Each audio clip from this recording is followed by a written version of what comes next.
নবীজির জন্য মোহাব্বত মুমিনের হৃদয়ের পরিমাণটা কি হবে, এটার আয়তনটা কত বড়, কি পরিমাণ মোহাব্বত হৃদয়ে থাকলে মুমিন হওয়া যাবে, কামেল মুমিন হওয়া যাবে। আল্লাহর নবী বললেন সাহাবীদেরকে যে নবী প্রেম কতটুকুন লাগবে ইমানের জন্যে, ইমান পরিপূর্ণ কামিল বানাবার জন্যে নবী প্রেম কি পরিমাণ লাগবে আল্লাহর রাসূল সীমানা দিলেন। নবীজি বললেন লা ইউমিনু আহাদুকুম হাত্তা কুনা আহাব্বা ইলাইহি মিন ওয়ালিদিহি ওয়া ওয়ালাদিহি ওয়ান নাসি আজমাইন। মানুষ তার মা বাপকে ভালোবাসে, মা বাপ তার সন্তানকে ভালোবাসে, ভাই ভাইকে ভালোবাসে, বন্ধু বন্ধুকে ভালোবাসে, অথবা দুনিয়ার অন্যান্য বস্তুকেও মানুষ ভালোবাসে। এই যে ভালোবাসাগুলো আছে, মোহাব্বত লিজাতিহি, মোহাব্বত লিগাইরিহি, হুব্বে আকলি, হুব্বে তবঈ, যত প্রকারের মোহাব্বত মানুষের হৃদয়ে আছে, এই সব মোহাব্বতের চাইতে আরও সুউচ্চ মোহাব্বত যতক্ষণ পর্যন্ত একটা মুমিনের হৃদয়ে তার নবীর বেলায় নবীর ব্যাপারে না হবে, ততক্ষণ পর্যন্ত সে দাবিতে নামে মুমিন হবে, কিন্তু আসলে আসমানে মুমিন হিসেবে তার নাম উঠবে না, কামেল মুমিন সে হতে পারবে না। অর্থাৎ মা সন্তানকে যতটুকুন মোহাব্বত করে, নবীকে তার চাইতে বেশি মোহাব্বত করতে হবে।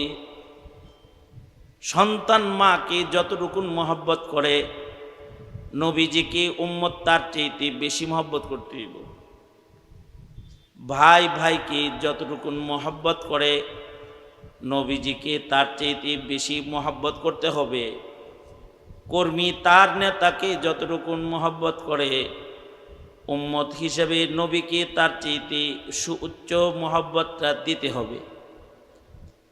ব্যবসায়ী তার ব্যবসারে যতটুকুন মোহাব্বত করে, ব্যবসার চাইতে নবীর মোহাব্বতটা বেশি হইতে হবে। চাকরিজীবী চাকরিকে যতটুকুন মোহাব্বত করে, তার চাইতে নবীর মোহাব্বত বেশি হইতে হইব। অর্থাৎ দুনিয়ার সকল কোয়ালিটির মোহাব্বতের চাইতে নবীর মোহাব্বত সুউচ্চ হওয়া আগ পর্যন্ত কামেল মুমিন হিসাবে সে স্বীকৃতি পাবে না। আল্লাহর নবী যখন এই কথাটা বলে দিলেন, লা ইউমিনু আহাদুকুম হাত্তা আকুনা হাব্বা ইলাইহি মিন ওয়ালিদিহি ওয়া ওয়ালাদিহি ওয়ান নাসি আজমাইন, নবীজি বললেন হাত্তাকে নিজের জানের চাইতেও বেশি মোহাব্বত করতে হবে। মানুষ জানকে, তার জীবনকে, নিজেকে সবচেয়ে বেশি মোহাব্বত করে। এক সময় বাঁচার জন্য মানুষ সন্তানও ছেড়ে দেয়, বাঁচার জন্য মানুষ বিবি ছেড়ে দেয়, বাঁচার জন্য মানুষ দল ছেড়ে দেয়, বাঁচার জন্য মানুষ নেতা ছেড়ে দেয়। বাঁচার জন্য দেখবেন এখন অনেক আওয়ামী লীগ বিএনপি হয়েছে, এবার জামাত ইসলাম হয়েছে। বাঁচার জন্য মানুষ দল ছেড়ে দেয়, নেতা ছেড়ে দেয়। বাঁচার জন্যে মানুষ নিজে বাঁচার জন্য সব ছাড়ে, নিজে বাঁচলে সে বাপের নাম, ব্যবসা বাণিজ্য সব ছেড়ে দিয়া নদীর ভিতরে যায় বয়ে থাকে বাঁচার জন্য। সালমান এফ রহমান শেয়ার বাজার সব কবজা করে খাইল, সারা দুনিয়ার ব্যবসা বাণিজ্য সব যে নিজের মুঠের ভিতরে রাখলো বাঁচার জন্য, পাবলিকের হাতে কিল খাইয়া যেন মরে না যায়, শেষ বেলায় যায় সব ছাইরা দিয়া নদীর ভিতরে নৌকার ভিতরে বয়ে রইল। বাঁচার জন্য মানুষ সব ছাড়ে, তার মানে মানুষের জানকে মানুষ সর্বোচ্চ ভালোবাসে, ঠিক কিনা? জীবনকে মানুষ সবচেয়ে বেশি ভালোবাসে। এই জন্যে প্রবাদ আসে, কয় নিজে বাঁচলে বাপের নাম। কি প্রবাদ? হ্যাঁ বলেন, নিজে বাঁচলে কার নাম? আমি আগে ভাই চলে তারপরে বাপের নাম। তার মানে নিজকে মানুষ অনেক ভালোবাসে, কিন্তু আল্লাহর রাসূল বলেন মুমিন হতে হলে নিজের জানের চেয়েতেও বেশি ভালোবাসতে হবে বিশ্বনবী মুহাম্মদুর রাসূলুল্লাহ সাল্লাল্লাহু আলাইহি ওয়াসাল্লামকে। নবীজিকে জানের চেয়েতে বেশি ভালোবাসতে হবে। ইকো বন্ধ করে দাও একেবারে। আল্লাহর রাসূল সাল্লাল্লাহু আলাইহি ওয়াসাল্লাম যখন এই কথা বললেন, তখন উমর সামনে আছে, হযরত ওমর। হযরত উমর একটা আশ্চর্য কথা বললেন। হযরত উমর বললেন, ওগো সরকার, ওগো সরদার, আমি আমার সব কিছুর চাইতে আপনাকে বেশি ভালোবাসি, কিন্তু এখনো আমার জানের চাইতে আপনাকে বেশি ভালোবাসি না। এখনো আমার জীবনের চাইতে আপনাকে বেশি ভালোবাসতে পারি নাই। সরওয়ারে দো আলম নবী বললেন, উমর, তুমি এখনো পর্যন্ত কামেল মুমিন হতে পারো নাই। কি বলতেছে হযরত ওমর? কি বলতেছে? আমি বাপের চাইতে বেশি ভালোবাসি, সন্তানের চাইতে বেশি ভালোবাসি, সব কিছুর চাইতে আপনাকে বেশি ভালোবাসি, কিন্তু আমার জানের চাইতে আপনাকে বেশি ভালো এখনো বাসতে পারি নাই। আল্লাহর রাসূল উত্তর করলেন, ওমর, তুমি এখনো কামেল মুমিন হও নাই। 2 মিনিট পরে হযরত ওমর বলতেছে, ওগো আল্লাহর নবী, বেশি সময় না, মাত্র 2 মিনিট। চাদর দিয়ে নিজের ঢাকছে। এরপরে আল্লাহর রাসূল কি বলতেছে, ওগো আল্লাহর নবী, আমি এখন এই মুহূর্তে আমি আমার জানের চাইতেও আপনি রাসূলকে আমার জীবনের চাইতে বেশি ভালোবাসি। এবার আল্লাহর রাসূল বলে কি, আল আন, এই উমর, একটু আগেও কামেল মুমিন ছিল না, এই যে কেবল এখন তুমি কামেল মুমিন হলে। এই কেবল তুমি কামেল মুমিন হইলা যে তুমি তোমার জানের চাইতেও তুমি আমাকে বেশি ভালোবাসো। এখন একটা প্রশ্ন হইল, কথা বললে জামগা আমি, কথা বললে জামুগা আমি, আর বয়ান শোনা গেলেই তো হয়। আওয়াজ হইতেছে, শুনতে থাকেন, কথা বলি না, হাতে সময় কম, এমনি মেঘ বৃষ্টি উল্টা পাল্টা পরিবেশ। আমি খুব সংক্ষেপে, আবার রাগ হইবেন, হুজুর চেতি না তো, আপনি কথা কন কে? আপনি শুনতে থাকেন, নিরিবিলি বসে কথা শুনতে থাকেন, দিল দিয়া বুঝতে থাকেন। হযরত ওমর বললেন, এখন আমি ভালোবাসি। নবী বললেন, এখন মুমিন হলা। এখন প্রশ্ন হলো, 2 মিনিট আগে হযরত ওমর বললেন জানের চাইতে বেশি ভালোবাসি না। ভালোবাসার টেম্পারেচার হঠাৎ করে এত বেশি বাড়লো কেমনে 2 মিনিটে? যে 2 মিনিট পরেই হযরত ওমর বলতেছে, এখন আমি আমার জানের চাইতে বেশি ভালোবাসি। তো মুহাদ্দিসরা বলে, আসল কথা হলো উমরের ভালোবাসা আগেও বেশি ছিল, নবীর সামনেও জানের চাইতে বেশি। উমরের ভালোবাসা 2 মিনিট আগেও যা ছিল, 2 মিনিট পরে তাই আছে। কিন্তু হযরত উমর বাহানা করলেন, উনি নবীকে ভালোবাসবেন, ভালোবাসার আবেদনটা মাসুকের কাছ থেকে আদায় করতেছে। অর্থাৎ আমি খালি বলবো, আমি আপনাকে ভালোবাসি নবী, আমি আপনাকে ভালোবাসি, আমি এটা বলবো কেন? নবীজিও বলুক, উমর তুমি আমাকে ভালোবাসো।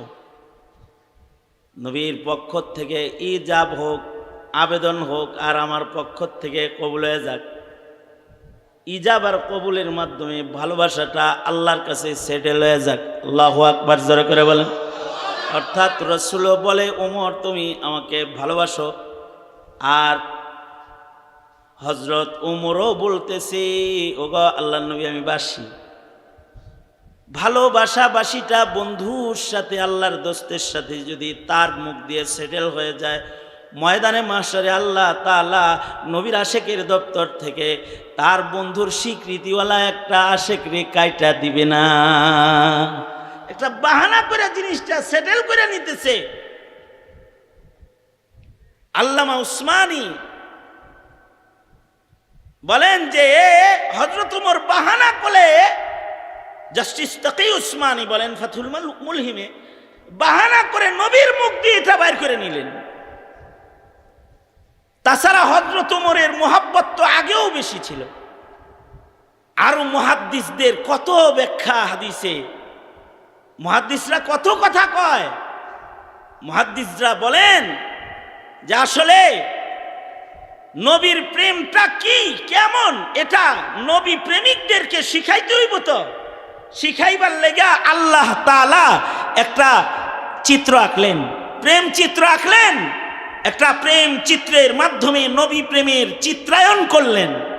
কিয়ামত পর্যন্ত আনেওয়ালা মুমিনরা রাসূলকে কেমনে ভালোবাসবে এটা শিখানোর জন্য বাহানাটা আল্লাহ ওমররে দিয়ে করাইলেন।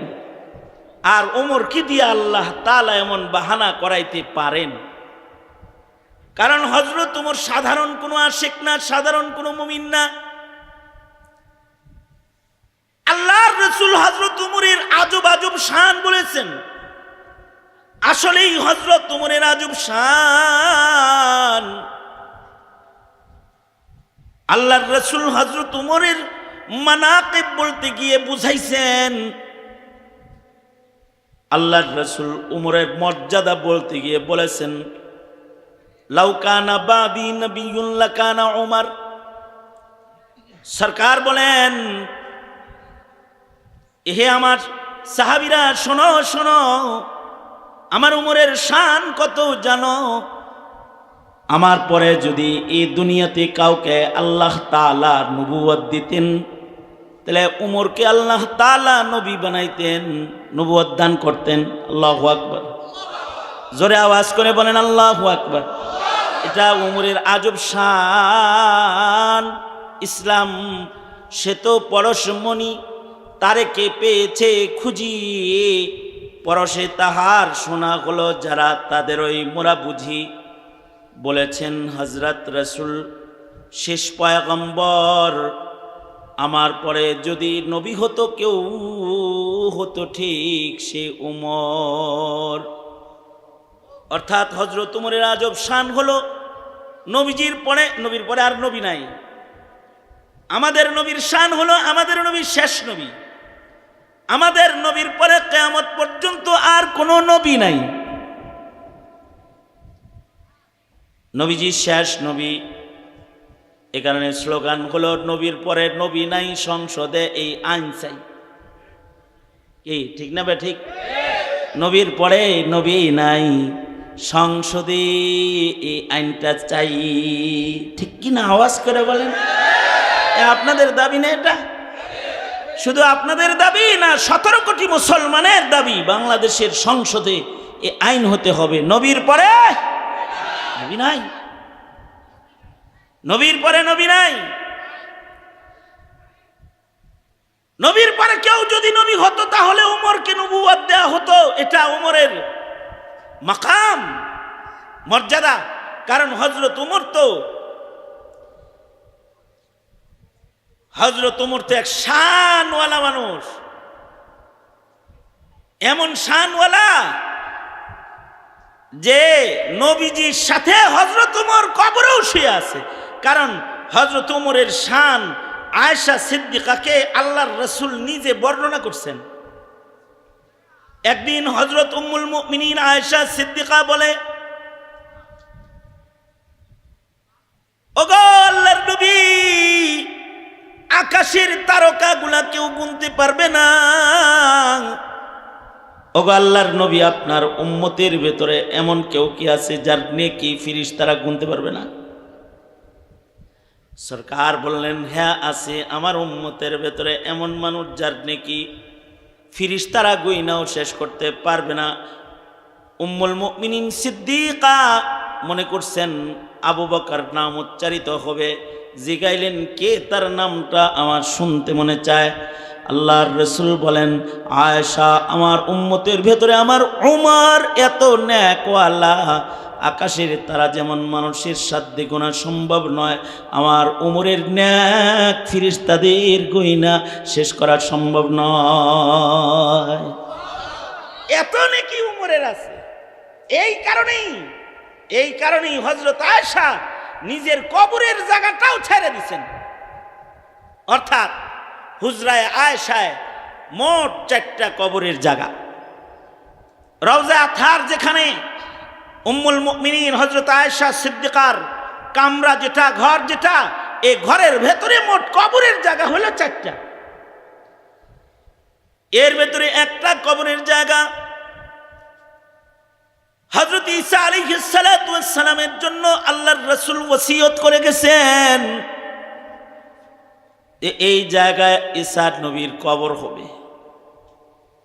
ঈসা আলাইহিস সালাতু ওয়াস সালাম করবে কিয়ামতে আসমান থেকে নুজুলে ঈসা হবে, দুনিয়াতে থাকবেন, মদিনায় ইন্তেকাল করবেন এবং সরওয়ারে দু আলম নবীর কবরের পাশে ফাঁকা জায়গায় হযরত ঈসা আলাইহিস সালামের কবর হবে। আল্লাহর রাসূল উম্মুল মুমিনিনের ঘরে ইন্তেকাল করেছেন। নবীদের শান হলো নবীরা যেখানে ইন্তেকাল করে সেখানে কবর হয়। এই হুজরায় আল্লাহর রাসূলের ওফাত হয়েছে, হুজরায় আয়েশায় আল্লাহর নবী দাফন হইছেন। হযরত সিদ্দিক আকবর যখন অসুস্থ, হযরতে সিদ্দিক আকবর আল্লাহর রাসূলের পাশে কবরের দরখাস্ত করেছেন, আয়েশা, তোমার হুজরায় কি নবীর পাশে আমার কবর হবে নি?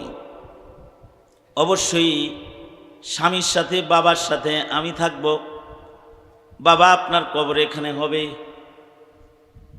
হযরত আবু বকর সিদ্দিক রাদিয়াল্লাহু আনহু বললেন, হ্যাঁ, কবর আমাকে দিবা, এটা আমার ওসিয়ত, নবীজির কবরের পাশে আমার কবর দিবা, কিন্তু কবর খনন করে কবরের পাশে নিয়ে আমারে রাখবা। আর আল্লাহর রাসূল হায়াতুন নবী কবরে শুয়ে আছেন। আল্লাহর নবী, নবীজি মাটির উপরে যেমন মাটির নিচে রাসূল তেমন অক্ষত হায়াতুন নবী।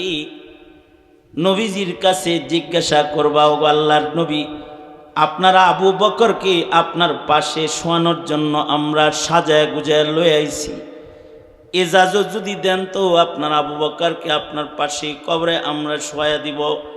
সরওয়ারে দু আলম নবী যদি এজাজত দেয় তাহলে আমাকে কবরে নামাইবা, আর যদি অনুমতি না দেয় তো জান্নাতুল বাকিতে আমাকে শোয়া দিবা। হযরত আবু বকরের ইন্তেকাল হয়ে গেলে আল্লাহর রাসূলের পাশে সিদ্দিক আকবরের কি আনা হলো। হযরত আলী রাদিয়াল্লাহু আনহু নবীজির কাছে ইজাজত চাইলে কবর থেকে আওয়াজ আসলো, আলীর দিরিক রিস্কা নামার হিজরতের সাথে আবু বকর, আমার হাতের পয়লা মুসলমান আবু বকর, তাড়াতাড়ি আমার সাথে শুয়ে দে। হযরত সিদ্দিক আকবর নবীজির পাশে শুয়ে আছেন। এবার ফাঁকা আছে আর একটা কবরের জায়গা। হযরত আয়েশা সিদ্দিকার তামান্না হলো এই জায়গার ভেতরে হযরত আয়েশা সিদ্দিকার নিজে শুইবেন। কিন্তু হযরত ওমরের একটা আজব দোয়া ছিল, আল্লাহুম্মা রযুকনি শাহাদাতান ফি সাবিলিক ওয়াজআল মাউতি ফি বালাদি রাসূলিক।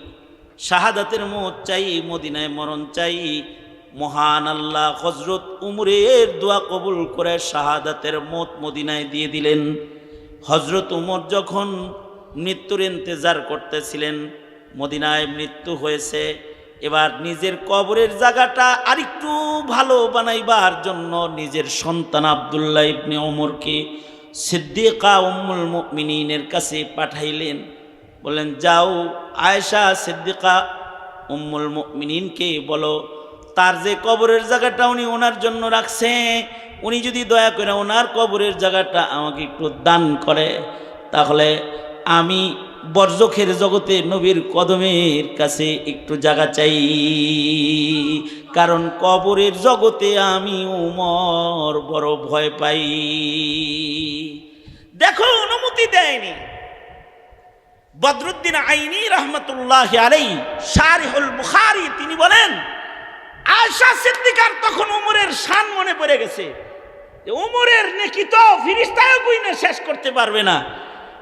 এই জায়গায় উমরকেই মানায়, কারণ ময়দানে মাহশারে যখন আল্লাহর রসুল আমার কামরাত থেকে উঠা দাঁড়াবে আর আল্লাহর রসুলের পাশে নিসবতে ইত্তেহাদি উম্মতের শ্রেষ্ঠ মানুষ আবু বকর দাঁড়াবে, ওইখানে ছোট্ট ঝুড়িওয়ালা একটা জোনাকি বোকার বাতির মতন আমল নিয়ে আমি আয়েশা যদি দাঁড়াই, তাহলে শরম ছাড়া সূর্যের পাশে ছোট্ট বাতি শরম ছাড়া আর কোনো উপায় থাকবে না। এরকম শরম পাওয়া যাইব না। নিজের জায়গা আলোকিত নবুয়ত পাওয়ার উপযুক্ত মানুষ, নবুয়ত পাওয়ার মতো উপযুক্ততা যার আছে রসুলের জবানে বর্ণিত, তাকেই নবীর পাশে শোয়া দিয়া আমি আমার বোনদের কাছে চলে যাই। আল্লাহু আকবার কবীরা। ওনার কবরের জায়গা উনি ছেড়ে দিয়া উনি নিজের বোনদের সাথে জান্নাতুল বাকিতে চলে গেলেন। তার মানে হযরত উমরের শান কিন্তু ছোটখাটো না। আল্লাহর রাসূল আরো বলেন, উমর হলেন ফারুক বাইনাল হক ওয়াল বাতিল। আল্লাহর রাসূল উমর সম্পর্কে আরো বলেন, আমার উমর যেই পথ দিয়ে হাঁটে ও পথে শয়তান হাঁটে না। হযরত উমর সম্পর্কে আল্লাহর রাসূল আরো বলেন, নবীজি বলেন, সব নবীর জন্য একজন মুহাদ্দিস আছে আর আমি নবীর জন্য একজন মুহাদ্দিস আছে। মুহাদ্দিস বলে যে হাদিস পড়ায়, হাদিস বর্ণনা করে, আর মুহাদ্দিস বলে যার কলবের ভেতরে আল্লাহ তাআলা আল্লাহর কথা নিজে ইলকা করে। আল্লাহর কথা আল্লাহ যে বান্দার দিলে ইলকা করে তাকে মুহাদ্দিস বলা হয়। হযরত উমর মিজাজে ওহী ছিলেন, হযরত উমর মুহাদ্দিস ছিলেন, অর্থাৎ আল্লাহ তাআলা আল্লাহর কথাকে উমরের হৃদয়ের ভেতরে আল্লাহ ঢাইলা দিতেন। আল্লাহ নিজে নিজের কথা উমরের কলবের ভেতরে ঢালতেন। যার কলবে আল্লাহ নিজের কথা ঢালে তার হৃদয়ে বুঝি নবীর মোহাব্বত কম? তিনি তো মুহাদ্দিস। আর উনার বসীরত, উনার দূরদৃষ্টি কিরকম? আমাদের মতো দূরদৃষ্টিওয়ালা উমর না। আমরা পর্দার ওই পাশে দেখি না, আমরা দেয়ালের ওই পাশে দেখি না, আমরা দূরবীন ছাড়া দূরে দেখি না, চশমা ছাড়া ছোট লেখা দেখি না। কিন্তু হযরত উমর মসজিদের মিম্বরে দাঁড়ায়া দাঁড়ায়া সারিয়াকে শত শত মাইল দূরে যুদ্ধ হচ্ছে, উমর মিম্বরে মসজিদে নববীতে দাঁড়ায়া দাঁড়ায়া সব দেখতেছে। আর জুমার নামাজের খুতবার দৌরান হযরত উমর চিৎকার করে বলতেছে, ইয়া সারিয়া আল জাবাল, এই সারিয়া পাহাড়ে তাকাও, পাহাড়ে তাকাও, তোমার পিছে শত্রু। হযরত সারিয়া যুদ্ধের বিজয় অর্জন করে গাজী হইয়া যখন মদিনায় আসলেন, হযরত সারিয়া যখন বিজয় অর্জন করে মদিনায় প্রবেশ করলেন, তো সাহাবীরা জিজ্ঞাসা করে, সারিয়া শুক্রবারে জুমার নামাজের মাঝখানে যে হযরত উমর তোমার ডাক ছিল, তুমি ডাকটা শুনছিলা নাকি? হযরত সারিয়া বলে, আল্লাহর জাত জালালের কসম, আমিরুল মুমিনিন যদি ডাক না দিত আর যদি ডাকটা নাই শুনতাম তাহলে কবর হয়ে যেত যুদ্ধের মাঠে। আমিরুল মুমিনিন উমর ডাকলেন, আর তাকায় দেখি শত্রু পিছনে খাড়া আছে। যুদ্ধের মোড় ঘুরায় পেছনের দিকে ফিরা যুদ্ধ শুরু করলাম, বিজয় অর্জন করলাম, বিজয়ের মালা গলায় লইয়া মদিনায় আসছি। উমর ডাক না দিলে পরাজয় ছাড়া আর কোনো রাস্তা ছিল না। এইরকম দূরদৃষ্টিওয়ালা হলো হযরত উমর। আর হযরত উমর রাসূলকে ভালোবাসে কেমন? নিজেই বলতেছে, খাবারের দস্তরখানে বসে আব্দুল্লাহ ইবনে উমর উমরকে বলে, আব্বা আল্লাহ বাঁচাইছে, বাপ বেটা দুজন মুসলমান। আমরা যদি এরকম হইতো যে আমি ছেলে মুসলমান আর আপনি বাপ কাফের, আমি গেছি নবীর লগে যুদ্ধে আর আপনি আইছেন আবু জেহেলের লগে, যদি যুদ্ধের মাঠে আপনারে পায়া যাইতাম সরাসরি কি যে করতাম, বাপ হিসেবে আপনাকে সম্মান করা তো জরুরি, গলাটা কেমনে কাটতাম, বিব্রত হয়ে যেতাম, কিভাবে আপনার সাথে আমি যুদ্ধে লিপ্ত হতাম। এটা কষ্টকর ছিল আমার জন্যে। আল্লাহ বাঁচাইছে, আমরা বাপ বেটা আলাদা দলের হইনি, আমরা দুজনই এক দলের, নবীর দলের। হযরত ওমর বলতেছে, সন্তান প্রেম খেলাটা খেলতে পারলাম না। বিষয়টা যদি এমন না হয়ে এমন উল্টো হইতো, তুই কাফেরের দলে যুদ্ধ করতে আইছস আর আমি ওমর নবীর দলে যুদ্ধ করতে গেছি, আমি মুমিন তুই কাফের, এমন কোন চিত্র যদি যুদ্ধের ময়দানে পাওয়া যেত, আর যদি যুদ্ধের ময়দানে ছেলে আমি ওমর যদি তোরে একবার খালি পাইতাম খোলা আকাশের নিচে, তাহলে ওমরের কোমরের নাঙ্গা ধারালো তরবারির দ্বারা খোলা আসমানের নিচে নিজের হাতে তোর গর্দানটাকে এক কপে নামায়া দিয়া আমি দেখায়া দিতাম, আমি আমার আল্লাহ আমার রাসূলকে তোর মতো এমন ছেলের চাইতে কোটি কোটি গুণ বেশি ভালোবাসি। যার ভালোবাসার সীমানা হলো এই জায়গায়, তিনি কি কয়? তিনি কয় আমি কিন্তু আমার জানের চাইতে আপনাদের বেশি ভালোবাসি না। বিষয়টা আসলে ভালোবাসে না তা না, আল্লাহ একটা আশেক দিয়া একটা ইশকের চিত্র আইকা কিয়ামত পর্যন্ত আনেওয়ালা মুসলমান যারা এই পৃথিবীতে আগমন করবে, অথবা 2024-এ যারা মুসলিম হিসেবে পৃথিবীতে আগমন করবে, আর তাদের সামনে নরেন্দ্র মোদীর, কসাই মোদীর নবী বিরোধী দালালগুলা যখন নবীর ব্যাপারে কুৎসা রটাবে, নবীকে কটূক্তি করবে, ওই সময় এই সারা দুনিয়ার নবী বিদ্বেষী যারা, রসুল বিদ্বেষী যারা, তারা যখন উগ্রতায় মেতে উঠবে, তখন নবী প্রেমিকদের প্রেমের চিত্রটা কেমন হবে এটা জাতিকে শিখাইতে হবে, তো এটা শিখান লাগবে। তো এইটা শিখানোর জন্য আল্লাহ তাআলা মুহাদ্দাস উমর দিয়া নাটক সাজাইতেছে। হযরত উমর বলে, ওগো আল্লাহর নবী, জানের চাইতে আপনাকে বেশি ভালোবাসি না। আল্লাহর রাসূল বলে, তাহলে তুমি কামেল মুমিনও না। 2 মিনিট পরেই হযরত উমর কয়, আমি আমার জানের চাইতে আপনাকে বেশি ভালোবাসি। আল্লামা উসমানী বলে, আসলে 2 মিনিট আগেও ভালোবাসা যা ছিল এখনো তাই আছে। এগুলো হলো সবক, উম্মতের জন্য প্রেম সবক, আর এগুলো হলো হযরত উমরের প্রেম খেলার শ্রেষ্ঠ প্রেমের বাহানা, যে আমি রাসূলকে ভালোবাসি। আল্লামা উসমানী বলে, রাসূলও আবেদন করুক, উমর আমাকে তুমি ভালোবাসো।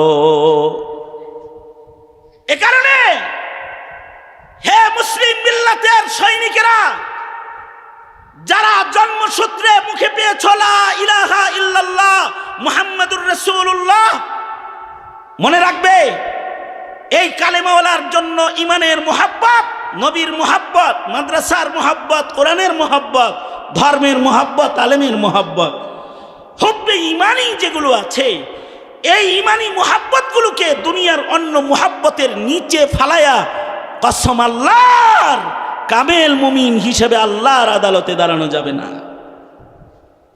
যদি কামেল মুমিন হিসেবে আল্লাহর আদালতে দাঁড়াইতে হয়, তাইলে এই মুহাব্বতের পরিমাপটা হতে হবে সুউচ্চ, সর্বোচ্চ। এইটাই যদি মুহাব্বতের পরিমাপ হয়, তাইলে আপনারা বলুন, রবিউল আউয়ালে শুধুই মাত্র ঈদ উদযাপনের মাধ্যমেই কি মুহাব্বতের হক আদায় হয়ে যায়?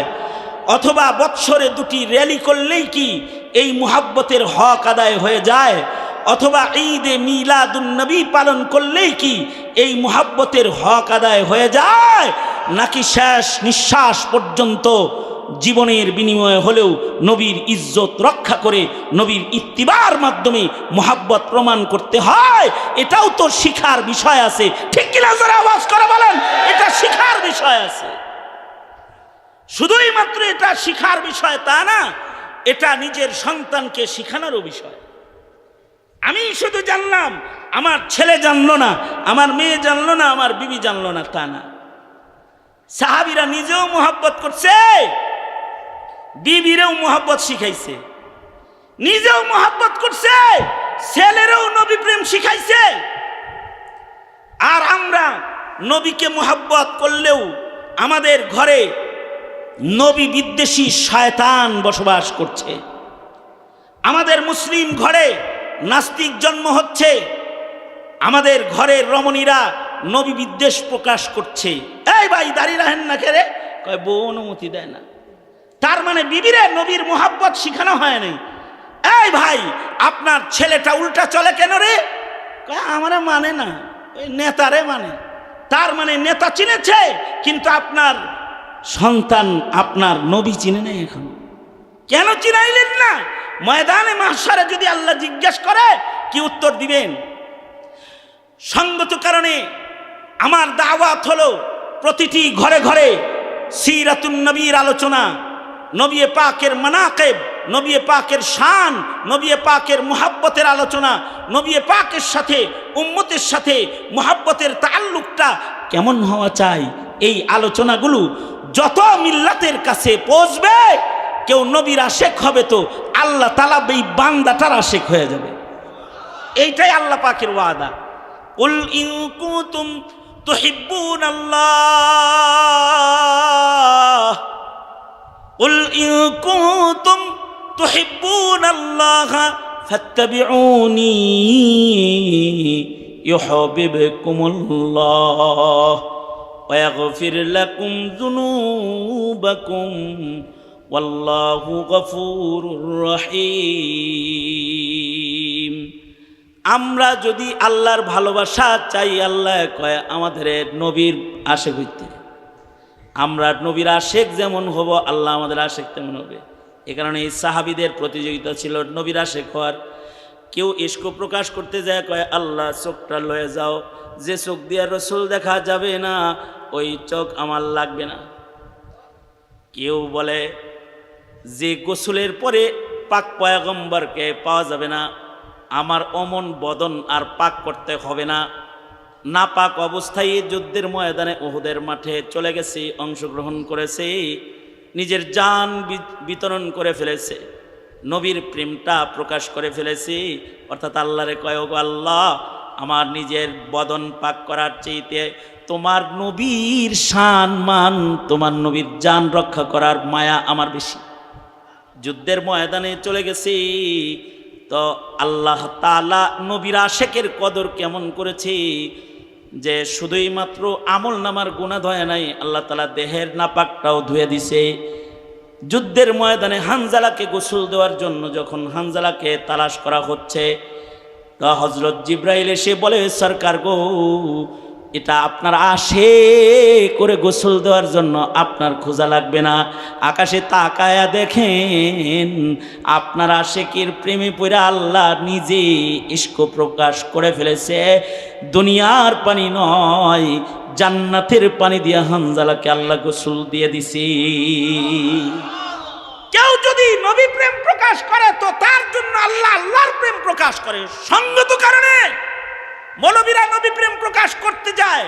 মৌলবীরা শাপলা চত্বরে গিয়েছিল নবী প্রেম প্রকাশ করতে, রাজপথে জান দিয়েছে নবী প্রেম প্রকাশ করতে, হ্যাঁ ব্রাহ্মণবাড়িয়ায় রক্ত দিয়েছে খাতমে নবুয়ত রক্ষা করতে, পঞ্চগড়ে শাহাদাত বরণ করেছে নবীর খাতমে নবুয়ত রক্ষা করতে, জীবন দিয়েছে, রক্ত দিয়েছে, নবীর জন্য দিয়েছে। হ্যাঁ, তোমার ওই তৈয়ারি লাগবে। এই জমিনে নবীর দুশমন যারা, তাদের বিরুদ্ধে যদি তোমার জীবনও দিতে হয়, জীবনের বিনিময় হলেও নবীর সম্মান তুমি নবী প্রেমিক হয়ে রক্ষা করবে। এটাই ঈমান, এটার নামই মুসলমানের ঈমান। এটা তৈয়ারি থাকতে হবে। সঙ্গত কারণে আমরা সরকার যখন যেই বদল হয় আর যেই ক্ষমতার মসনদে বসে যায়, আমরা তাদেরকে বলে থাকি যে এই জমিন মুসলমানের জমিন, মুমিনের জমিন, শাহজালালের জমিন, শাহ মাখতুমের জমিন, অলি বুজুর্গদের জমিন, তাবলীগের জমিন, তাজকিয়াতুন নুফুসের খানকাহে সুসজ্জিত জমিন, মসজিদে মসজিদে মিনারায় আজানে আজানে বরকতি আওয়াজে ধ্বনিত জমিন। এই জমিনে আমরা নবীর ইজ্জতে হামলাকারী কুলাঙ্গারদের মৃত্যুদণ্ডের আইন চাই, মৃত্যুদণ্ডের আইন চাই, মৃত্যুদণ্ডের আইন চাই। হ্যাঁ, যদি আমাদের এই নবী প্রেমের মূল্যায়ন কেউ না করে, তাহলে এমন কাউকে এ বাঙালি দল করতে পারে, রাজনীতি করতে পারে, নবীর ইজ্জতে আঘাত করলে স্কুল কলেজ সব এক হয়ে যায়। নবীর দুশ্মনদেরকে ক্ষমতার মসনদে বসে থাকতে দেওয়া হবে না, হবে না, কখনো এ জাতি দিবে না। এটা এ জাতির ঈমান। সঙ্গত কারণে আপনারা যারা এই বৃষ্টি ভেজা রাতে এখনো বৃষ্টি পড়ছে, এর ভেতরেও নবীর ঘরে যারা বসেছেন, আপনাদেরকে বলি, নবী প্রেমের মূল্যায়ন করে কখনো যদি ইমানের ইমতিহানে দাঁড়াতে হয়, জীবন দিয়ে জানের চাইতে রসুলকে বেশি ভালোবাসি, এটা প্রমাণ করতে রাজি আছি তো ইনশাআল্লাহ, রাজি আছি তো ইনশাআল্লাহ। আল্লাহ তাআলা আমাদের সবাইকে, আমাদের প্রজন্মকে নবী প্রেমিক করে কবুল করুন, আমিন বলেন। এই বৃষ্টির ভেতরে এই আয়োজিত এই মাহফিলকে আল্লাহ তাআলা কবুল মঞ্জুর করুক। বিশেষভাবে ডাক্তার সাহেব একজন নবী প্রেমিক মানুষ, উনি এই মাদ্রাসায় লক্ষ লক্ষ টাকা দান করে, ওনার মায়ের কবর এখানে রয়েছে, আরও যারা এখানে রয়েছে সবাই আপনারা এই মাদ্রাসাকে মহাব্বত করেন। আজ যদি এখানে বৃষ্টি না হতো, এখনো যদি বৃষ্টি না ঝরতো, তাহলে কত নবী প্রেমিকরা যে আজকে এখানে ভিড় করত, যারা এই বৃষ্টির কারণে এখানে সামিল হতে পারে নাই, আপনারা যারা এসে পড়েছেন, আপনাদেরকে মোবারকবাদ জানাই। আল্লাহ আপনাদেরকে কবুল আর মঞ্জুর করুক, এই মজমাকে আল্লাহ তাআলা কবুল মঞ্জুর করুক। সবাই ইস্তিগফার পড়েন, আস্তাগফিরুল্লাহ রাব্বি মিন কুল্লি যামবিন ওয়া আতুবু ইলাইহি লা হাওলা ওয়ালা কুওয়াতা ইল্লা বিল্লাহিল আলিয়্যিল আযীম। আস্তাগফিরুল্লাহাল্লাযী লা ইলাহা ইল্লা হুয়াল হাইয়ুল কাইয়্যুম ওয়া আতুবু ইলাইহি। দাদা দাদা গো, আর কেউ আছে নাকি? আর কেউ বয়ান করবে? আর কেউ ইয়া করতে কিছু সময় নাকি দোয়া হয়ে যাবে? আলহামদুলিল্লাহি রাব্বিল আলামিন, ওয়াসসালাতু ওয়াসসালামু আলা সাইয়্যিদিল আম্বিয়া ওয়াল মুরসালিন মুহাম্মাদিন ওয়া আলা আলিহি ওয়া আসহাবিহি আজমাইন। মুষলধারে বৃষ্টি হচ্ছে, রব্বে কারীম তোমার বান্দারা বৃষ্টির ভেতরে বসে রয়েছে। আয় রব্বে কারীম, তোমার নবীর প্রেমের হক আদায়ের কিছু তরিকা নিয়ে একটি সবক আলোচনা করেছে। ইয়া আল্লাহ, তোমার বান্দারা হাত তুলে ওয়াদা করেছে, ভিক্ষুকের মতো দুইটা হাত বাড়ায় ধরেছি, মেহেরবানি করে আল্লাহ নবী প্রেমিক হিসেবে আমাদের কবুল মঞ্জুর করে নাও আল্লাহ। আয় রব্বে কারীম, ডাক্তার ওমর ফারুক ভুঁইয়া সাহেবের মা এখানে শুয়ে আছে। এই মাদ্রাসার জন্য তার আবেগ ভরা ভালোবাসা, লক্ষ লক্ষ টাকার সাদাকা খায়রাত এখানে করে। এই এলাকার মুহিব্বিন মুতাআল্লিকিন যারা মাদ্রাসার রয়েছে, যারা মাদ্রাসাকে ভালোবাসে, আল্লাহ নবীর ভালোবাসা তাদের তুমি নসিব করে দিও আল্লাহ রব্বুল আলামিন। আয় আল্লাহ, মাদ্রাসাকে দিন দিন তারাক্কি উন্নতি দাও, মোহতামিম সাহেবকে ইখলাস মোহাব্বত আরও বৃদ্ধি করে দাও। আয় রব্বুল আলামিন, যত উলামা হযরতরা এসেছে কদম কদম নেক দিয়ে বাড়ি ফিরায় দাও। যুবকদেরকে খালিদ বিন ওয়ালিদ বানায় দাও, বুড়াদেরকে হযরত আবু বকর বানায় দাও আল্লাহ। আল্লাহ, জানি না কার মা নাই, কার বাপ নাই, নিজের হাতে অনেকে নিজের মা দাফন করেছে, নিজের হাতে নিজের বাপ দাফন করেছে, কাফন সরায় মার চেহারার শেষ দেখছি, কাফন সরায় নিজের বাবাকে শেষ ডাকছিল, আর আব্বা ডাক নসিব হবে না আল্লাহ, আর মা ডাক যাদের নসিব হবে না, আজকে মা বাবার কথা স্মরণ হওয়ার সাথে সাথে তাদের হৃদয় বিগলিত হয়ে চোখের পানি গড়ায় পড়ে গেছে। মায়ের পিছনের ভালোবাসার চিত্রগুলো চোখে তাদের ভাসছে। যদি আজ থাকতো, পাও ধরে মাপ চাইতো, মায়ের খেদমত করতো, উজাড় করে মা বাবাকে ভালোবাসতো রব্বুল আলামিন, কিন্তু নাই, কবরে শোয়ায় রেখেছে। ইয়া আল্লাহ, তাদের এই দরদি চোখের পানির বদলায় হারানো পিতামাতার কবরগুলা জান্নাতের বাগান বানায় দাও আল্লাহ রব্বুল আলামিন। আমার আব্বা জান রহমাতুল্লাহ আলাইহি জান্নাতের আলিশান মাকাম তুমি দান করো আল্লাহ। আল্লাহ, এমন যাদেরই বাবা কবরে চলে গেছে, তাদের বাবার কবরগুলা জান্নাতের বাগান বানায় দাও রব্বুল আলামিন। যাদের মা কবরে চলে গেছে, তাদের মার কবর জান্নাতের বাগান। যাদের আব্বা আম্মা আছে হায়াত, বেশি বেশি করে খেদমত করতে পারে তৌফিক দান। এই মুহূর্তে আমাদের সালাম প্যারা নবীর রওজা থারে পৌঁছায় দাও। যেদিন কবরের ডাক দিবা, আল্লাহ গুনাহগার বইলা ডাক দিও না আল্লাহ, কার জান্নাতি বইলা ডাইকা আমাদের কবরে নিও আল্লাহ। রব্বুল আলামিন একটা কাজ খেলাফে সুন্নত তুমি করাইবা। হার কিসমের শিরিক বিদআত থেকে উম্মতকে ধরে ধরে বাঁচাও। সুন্নতের পাবন জিন্দেগি সকলের লজ্জতে ইবাদতের নিয়ামত আমাদের দিয়ে দাও আল্লাহ। আয় রব্বুল আলামিন গুনার ঘৃণা দিলের ভিতরে বসায়া দাও। আয় রব্বুল আলামিন তোমার পেয়ারা বান্দা হিসেবে গণনা করে দাও। ফিলিস্তিনের মজলুমদের জন্য মদত নুসরত শামিল হাল করে দাও। বাংলার জমিনে শান্তি দাও। ইয়া আল্লাহ হর কিসমের ফিতনা ফাসাদ থেকে এই জাতিকে ধরে ধরে তুমি বাঁচাও। আয় রব্বি করিম